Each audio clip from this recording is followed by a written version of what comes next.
C'est pour ça que je veux partager mon expérience avec vous. Il y a 3 problèmes qui me tiennent à cœur. Au début, ceux qui arrivent, ils ne connaissent pas le système. Pas tous savent que si vous avez transité une semaine en Italie, en France ou aux États-Unis, c'était un pays sûr, vous ne pouvez pas recommencer.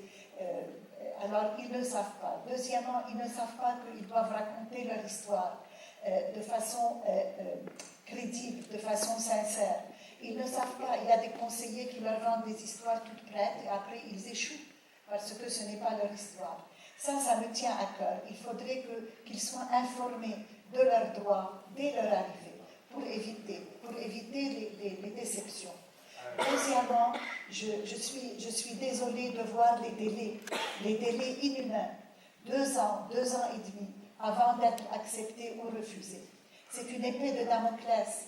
Et ceux qui sont refusés, c'est une souffrance terrible, 2 ans et demi. Il y a des enfants qui sont déjà nés au Canada, qui sont citoyens canadiens et qu'il faut retourner. Ça aussi, ça vient me chercher. Et j'en souffre. Et troisièmement, une autre chose, c'est dans les parrainages. Des familles acceptées, ils peuvent amener le papa, la maman, le fils, la fille, mais pas le frère ou la sœur. S'il n'a personne d'autre dans son pays, pourquoi? Alors voilà. Merci pour votre question. Une des choses que nous avons décidé de faire cette année, en vue du nombre de demandeurs d'asile, c'est d'aller aux États-Unis, dans les diasporas haïtiennes, El Salvador, Nicaragua, Honduras et d'autres, pour expliquer les règlements qui existent au Canada. Sous quelles conditions vous pourriez être accepté comme réfugié? Et vous avez raison, souvent ils ne connaissent pas les règles. Alors, oui, it's the American dream or the Canadian dream. I think the Canadian dream is a bigger dream these days.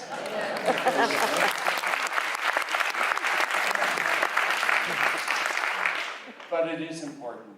C'est important qu'ils comprennent les règles. Deuxièmement, oui, le traitement peut prendre longtemps. Le problème, c'est que ça prend énormément de ressources. Hein. Les Immigration Refugee Board a seulement un certain... On les a augmenté, ces ressources-là, mais ça prend du temps pour vérifier le cas, chaque cas. Et malheureusement, ça prend des fois 2 ans. Alors, c'est regrettable. Sur la question d'accepter d'autres membres de la famille, ça c'est quelque chose qui relève du ministre de l'Immigration. Et je sais qu'il y a un programme que les conservateurs ont enlevé, que nous avons remis en place pour un certain nombre de personnes, et ça c'est ce qu'on appelle le programme de réunification des familles. Je ne connais pas tous les détails, là, mais ça permet à certaines personnes qui sont acceptées au Canada de faire venir certains membres de leur famille. Je ne sais pas si ça touche les frères et les sœurs, et les cousins et les cousines, ça je ne sais pas. Mais il y a un programme. Alors, nous avons ouvert la porte plus que le gouvernement précédent.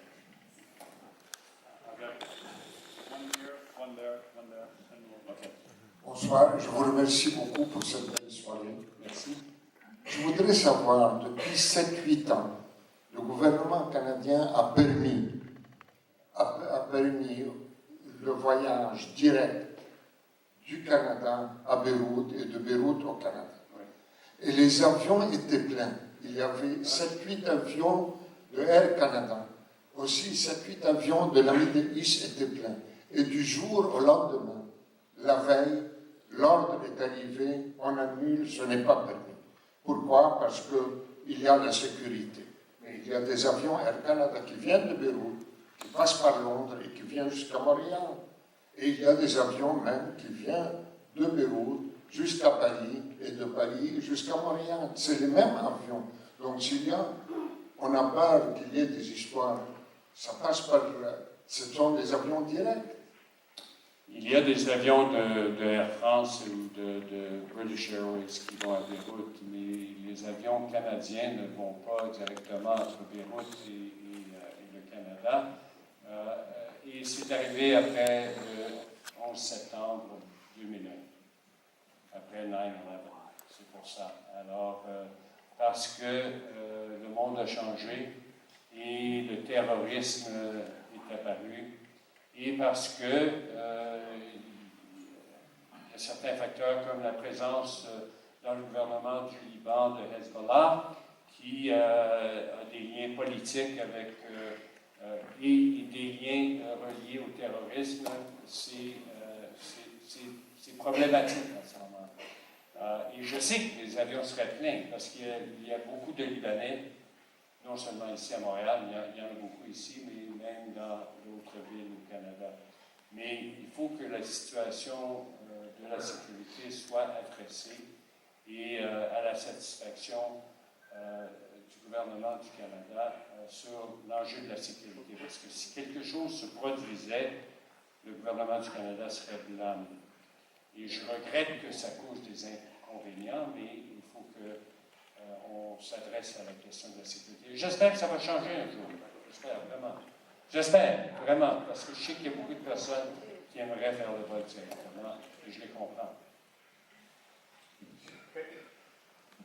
Hello, thank you for being here, and I'm glad to have a chance to ask this question because since last January when I applied for citizenship, I've been led on a circular tour of, I don't know, I received a notice saying that I had to go for fingerprints because there was something in the biographical data of my application that made them want my fingerprints.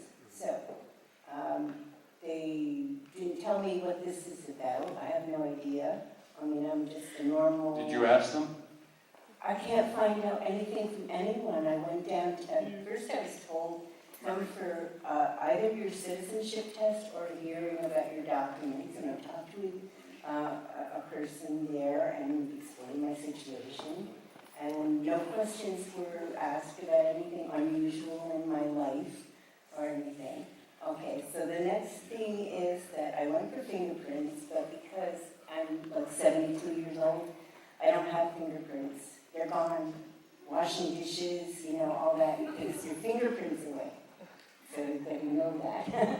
And so the RCMP sent me an attestation, a sealed attestation, that I don't have any criminal record or anything.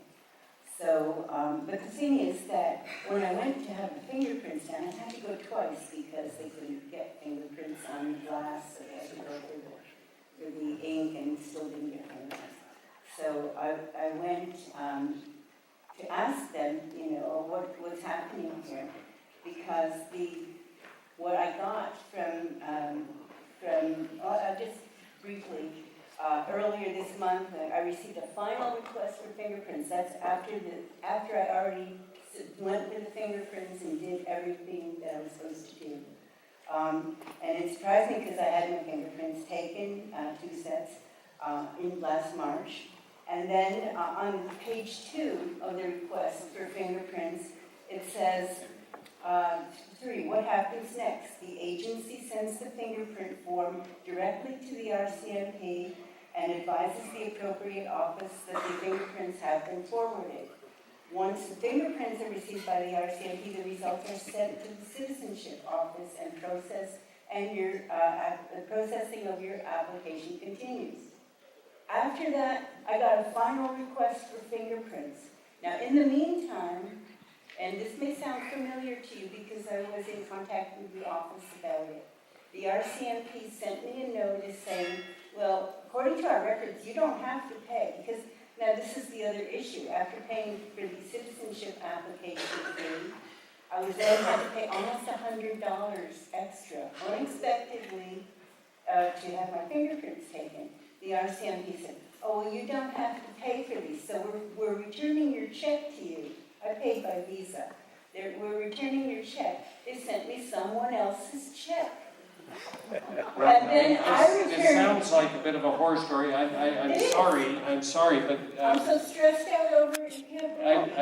I do regret the difficulties that you've had. I think, again, it's best for us to treat that one-on-one. We have about 20 minutes left, and I'd ask you to be a little bit shorter on your questions so we get the most people in, please. Thank you. There's a gentleman there, and we're going that way after. Could I make an appointment to come to your office? Yes, ma'am. Thank you. Yeah, I got a question, and it's real short. How come they took away the tax credits for tuition and for textbooks? Was there like a reason, and do you think they'll bring them back? Because they helped out a lot of people. What we decided to do was to, from a federal point of view, was to focus on really big programs. After that, I'm going that way. Such as the Canada Child Benefit, which is a very large program, which has, for example, lifted 300,000 children out of poverty. So every government makes decisions about where it's going to provide tax credits. We felt that some of the programs that existed before were not going to be as beneficial as some of the bigger programs that we felt we should do and where we should put our money. For example, very big investments in housing and public transit, those kinds of things. So every government has different choices. And sometimes when you decide to do your own, you make decisions about the ones that were there before. So we think what we're doing is better, but you There's need to a judge. lady here, then I'm going there. Yes. Hello, Mr. Garneau. Hi. I have a little bit of a horror story for you myself. Sure. Well, soldiers have fought and died for our freedom of speech and other freedoms, and I find myself in the 21st century fighting the Canadian justice system for freedom of speech. And it's not just me. In 2012, I'm sure you're aware of what happened with the student strikes, the heavy repression by the SPVM. And I just find that in Montreal, the Service de Police de la Ville de Montréal shows very little respect for the Canadian Charter of Rights and Freedoms rights that we are supposedly guaranteed.